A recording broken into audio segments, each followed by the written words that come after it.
Hello everyone! Welcome back to my channel.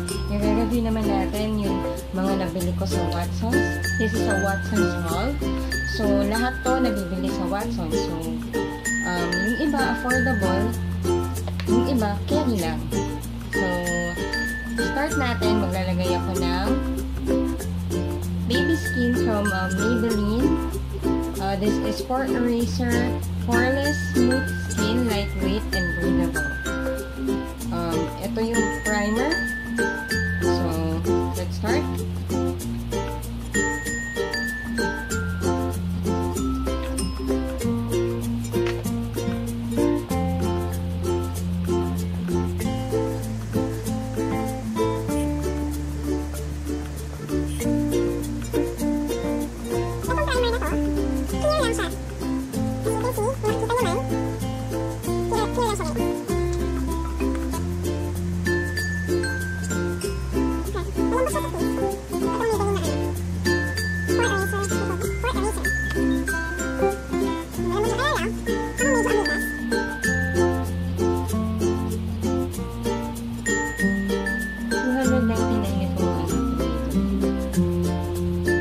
Malambot yung face mo.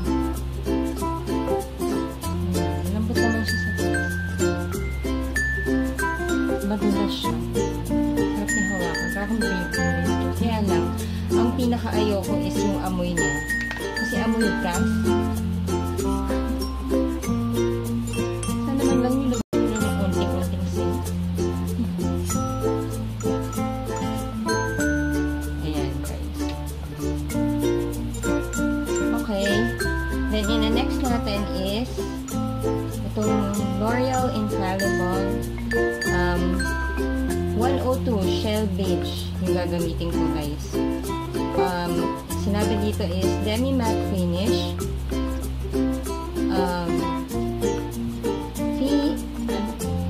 Ibang lang finish na, guys. So, let's see kung totoo yan.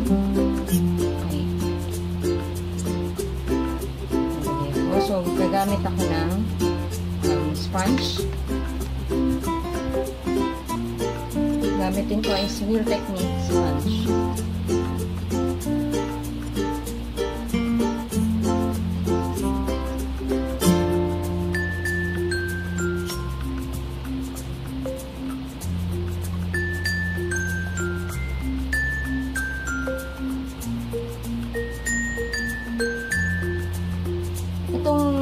Infallible ng L'Oreal na liquid foundation.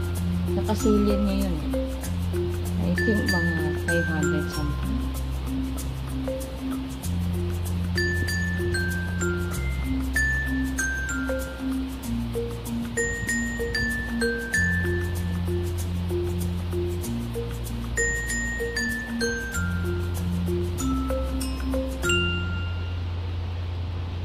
Sana matakpan niya yung ano ko. Kasi, maano ko yung dark circles ko. Malalim. Makita niya yan. Meron akong dark circles.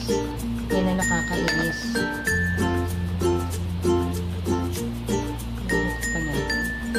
Sana matakpan niya yan. L'Oreal Infallible.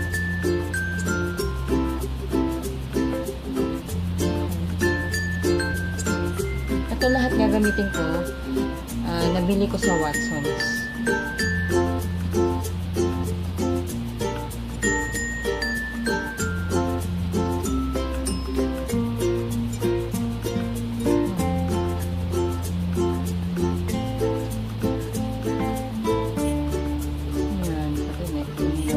Pakapantay.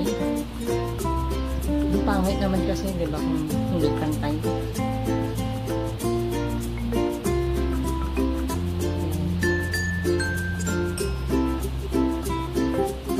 Ito yata yung bago nilang shade. Shell Beige. Pero tama lang naman siguro. Tama naman siya sa skin ko. Hindi naman siya dark or light. Masyadong light. Sakto lang.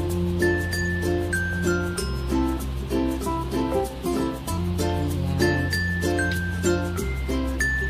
So, next is gamit ako ng ito. 2021 eyeliner pencil. Eyeliner, pwede rin pang eyebrows to. Sa iba yung ano niya. Ginagamit ko po pang eyebrows. Dati, ito ang first na eyebrow pencil na ginagamit ko noon. Kasi affordable siya.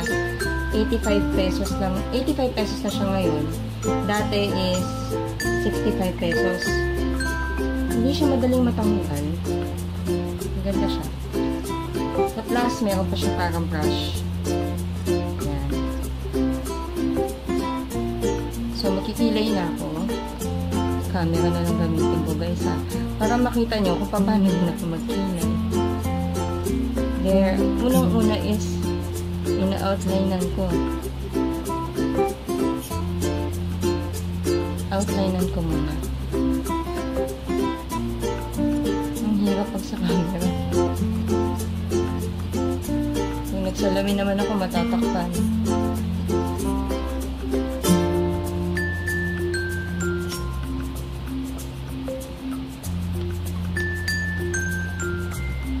There, saka ako i-fill in using light strokes. Teka guys ha, para mas closer, mamaya i-fill in. Sa salamin ako, hindi ko masyadong kita sa camera. Hindi pa ako nakakapag-invest guys ng magandang camera, kaya phone na yung ginagamit ko. Wala pa akong budget dyan. Pag meron na, then saka ko bibili. Sandali lang guys, magsasalamin ako ha. Ayan. Napantay ko na siya. So, using light strokes, pag ganun-ganun lang, sundan nyo yung strand ng eyebrows nyo, guys, para mas mukhang natural. Ano, by the way pala, this is light brown. Medyo dark siya sa akin kasi ngayon buhok ko may kulay. Then I will use this brush na lang from here. Para isahan na lang. Minsan kasi natatakpan ko yung camera ng mirror. Ayan. So, ganyan lang guys. Outline. Then fill in with light strokes. Tapos, brushin nyo lang. Light lang. Huwag masyadong madiin kasi matatanggal din. Okay, so gagawin ko na yung kabila.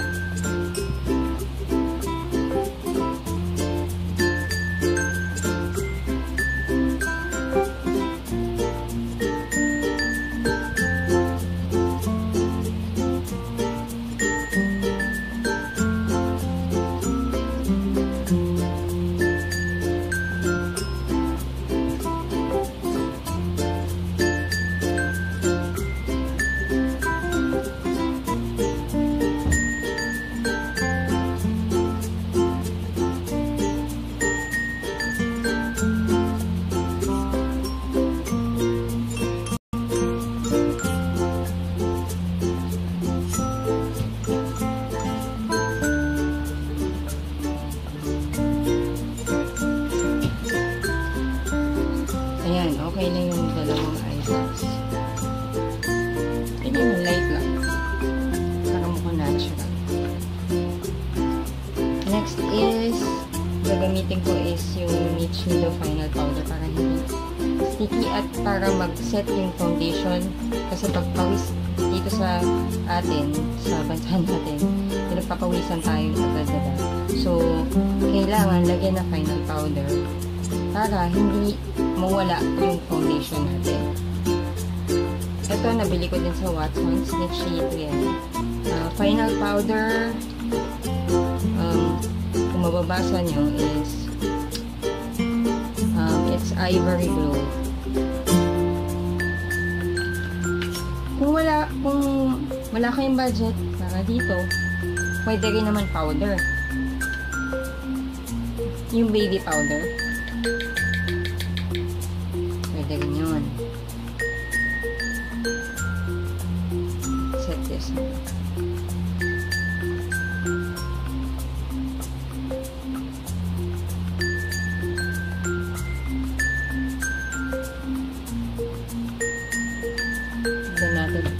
itong mga makeup sa Watsons.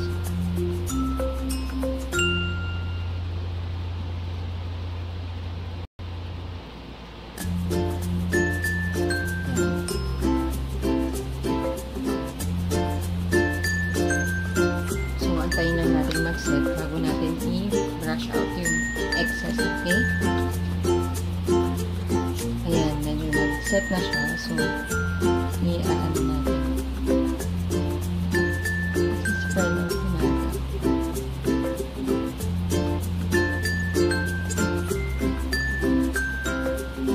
Kung nakalimutan kong bilhin yung blush, pwede naman kayo bumala sa Miniso ng blush. Yung pinili sa akin $99.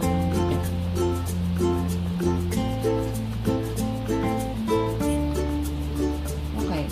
So, next one is hindi natin maglagay ng eyeshadow.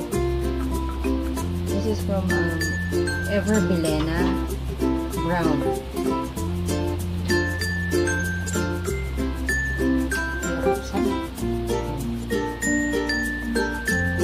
Meron na siyang ito kasama. Gamitin na rin natin ito para lahat itong gamit. Camera lang gamit ko dito. Ano pang salamin.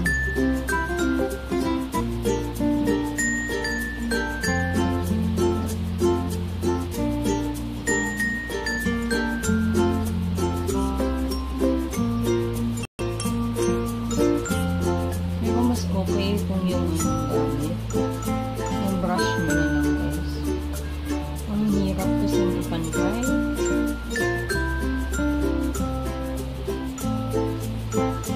Ito yung ginamit ko doon dito sa dulo. Tapos kinalat ko sa crease.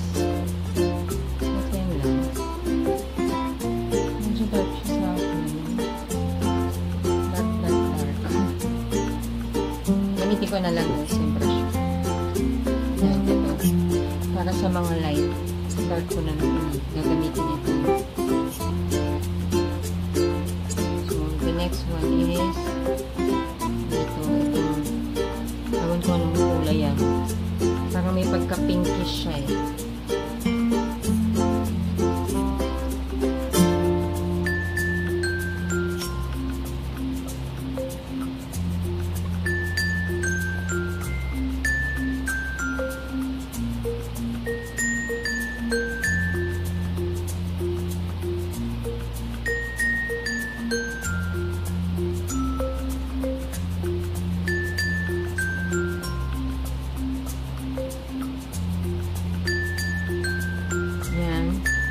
Tapos, gamitin ko itong lightest.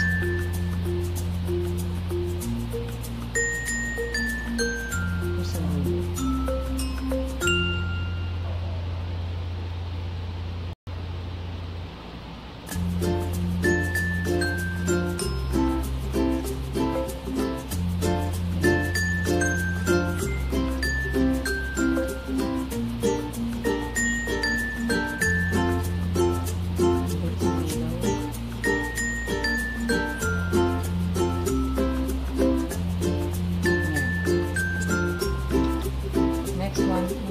Kabila naman.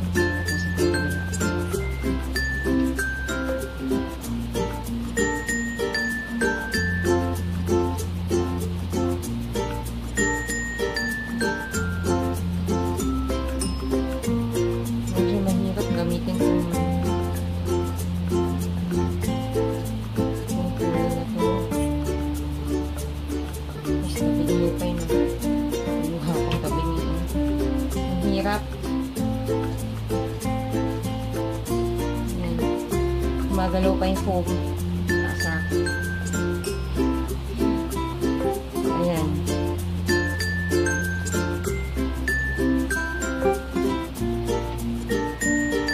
Then, I'll use this again. This one. Medyo may pagka-pinkish siya. Pero hindi. Parang light lang sa camera. Pero pinkish yan, guys.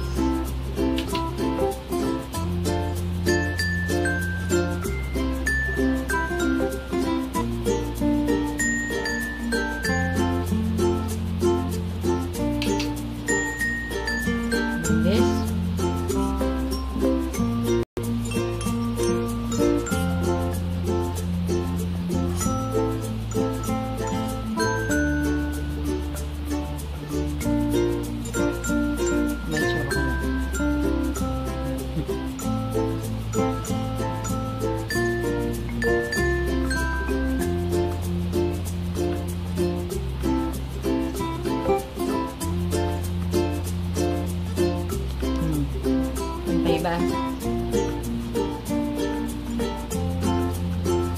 Okay. Sana maganda ang lakitan. Never be late. Then, ito, meron din ako dito sa shimmer siya. Ano siya? 10. Harnavi. Link to it. Soft and smooth with moisturizers, brand oil, aloe vera, and vitamin E. Okay, try natin sa baba. Okay. So, ito gamitin natin sa ilalim ng mata. Maganda-ganda effect.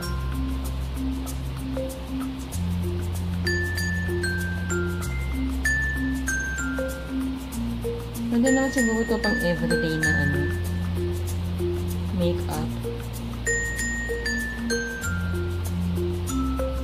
Kaya lang kasi ako, pang everyday makeup, hindi na ako nag-eyeshadow. Kilay okay na. Kilay and yung tint, okay na sa akin.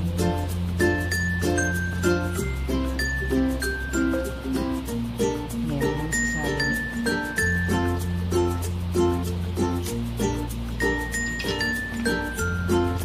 Yan. Okay. Next naman is this eyeliner pen ng Everbilay na din. Sabi nila maganda to.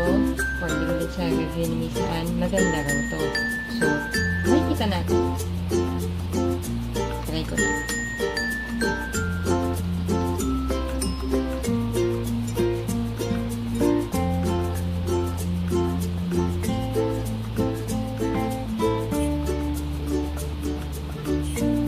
Ganito yung brush niya. Maganda siya.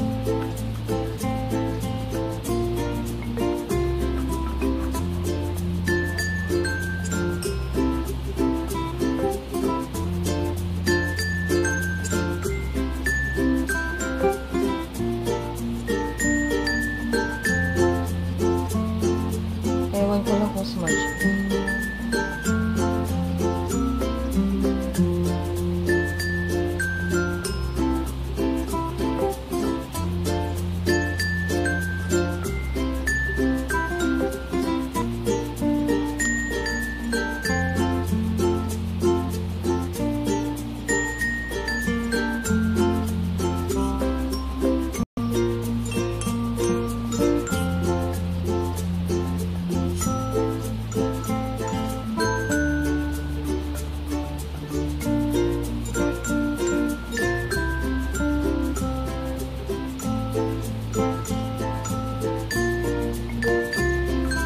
Invest pa ako sa ano, ang gandang camera. Pakong budget. Pero maganda-ganda yung video ko.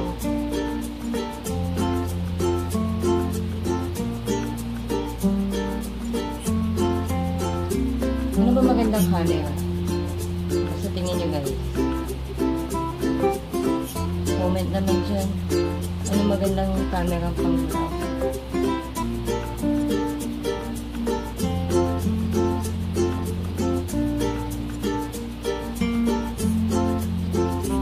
Minsan nanginginig ko.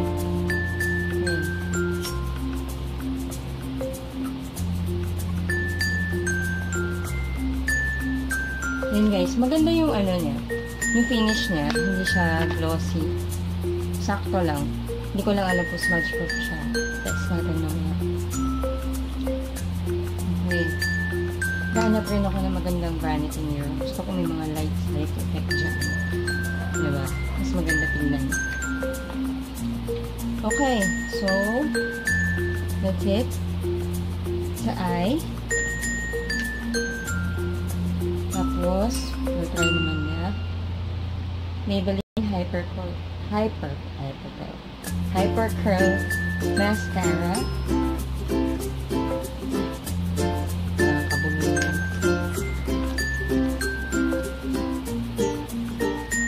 Curlish na ito. Antayin niyo mag-set muna yung eyeliner bago kayo mag-curl. Kasi didikit yung eyeliner dun sa curlers nyo. Kagaya nito. Dumikit na siya. So, dapat i-antayin mag-set. Set na siya.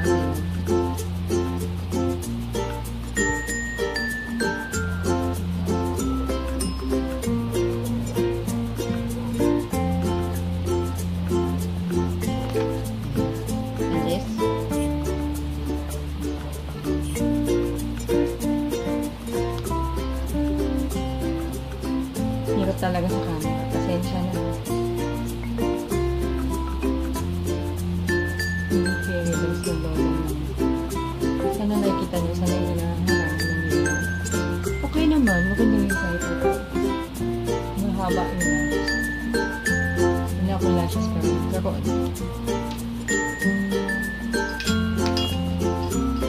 other side.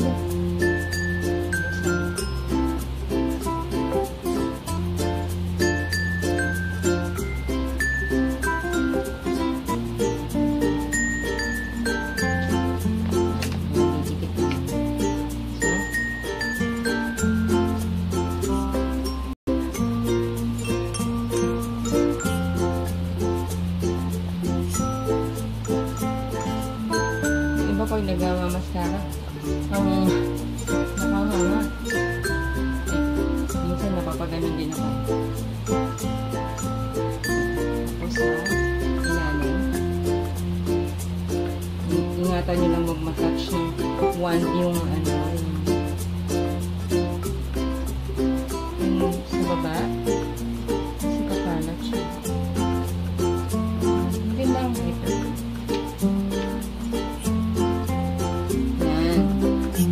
Okay, then we're gonna try this Everbilena din. Everbilena na.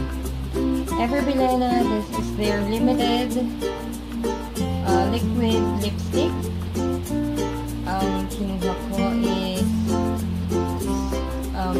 Skinny Deep, and I wanted to mix it with this Private Beach para medyo parang natural lang look niya. Nung ina-swatch ko to dun sa sa department store. Maganda siya. Kaya lang yung mga kulay na like red and yung mga darker, mukha na ako witch. May bagay sa akin.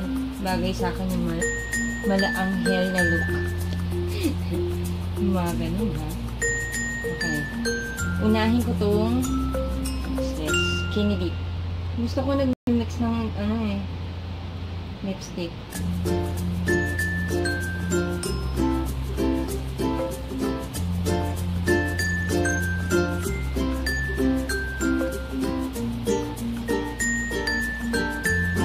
Liit lang yung labi.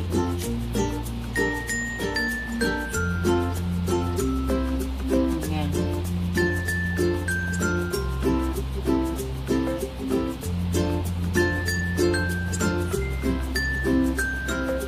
Okay naman siya.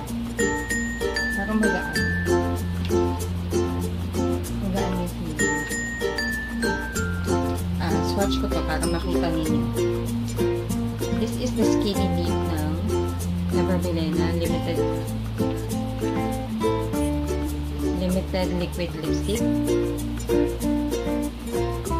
Ayan. May pagka-brownish siya. Brownish. Excuse me.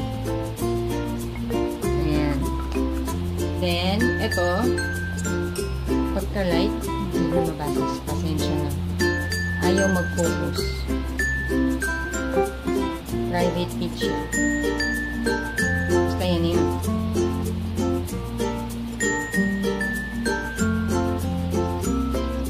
Then, papatong ko lang siya.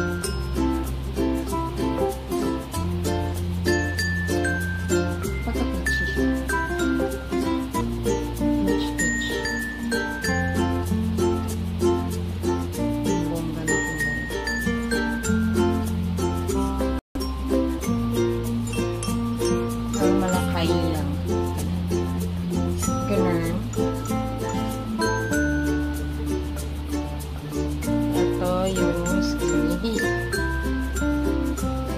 halos magkaparehas lang.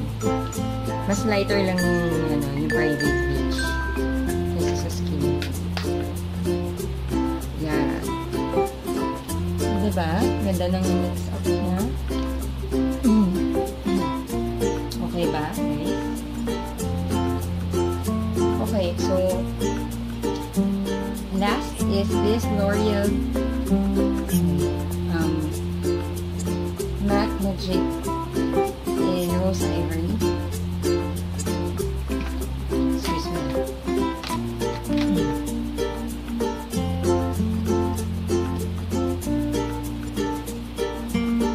Yan yung blush na yun. Nakalimutan ko. Sorry.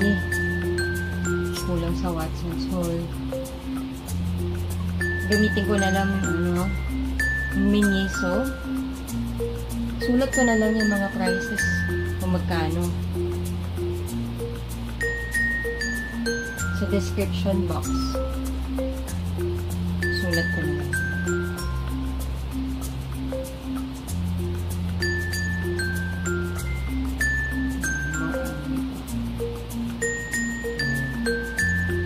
Maganda yung infallible matte na matte talaga siya.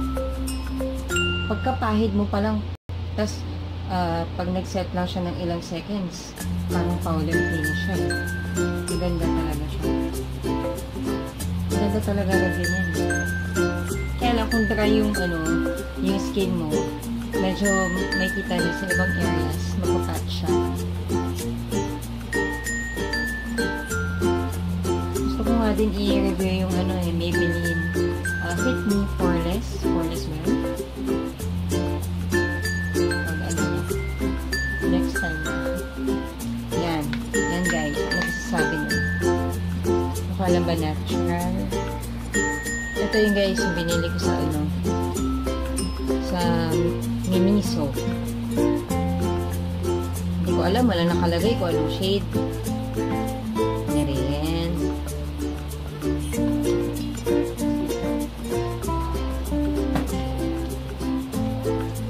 Medyo light lang. Matap nyo yung excess para hindi a little above the cheekbone lang. Kung ako naglalagay yung blusher.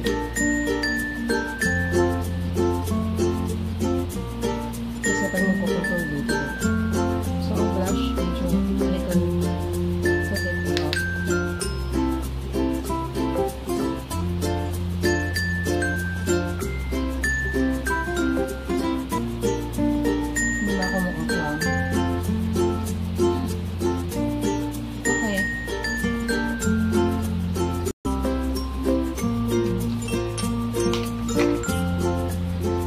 Guys, this is my Watson's look. If you happen to like my video, please give it a thumbs up and subscribe to my channel. Bye guys! See you again!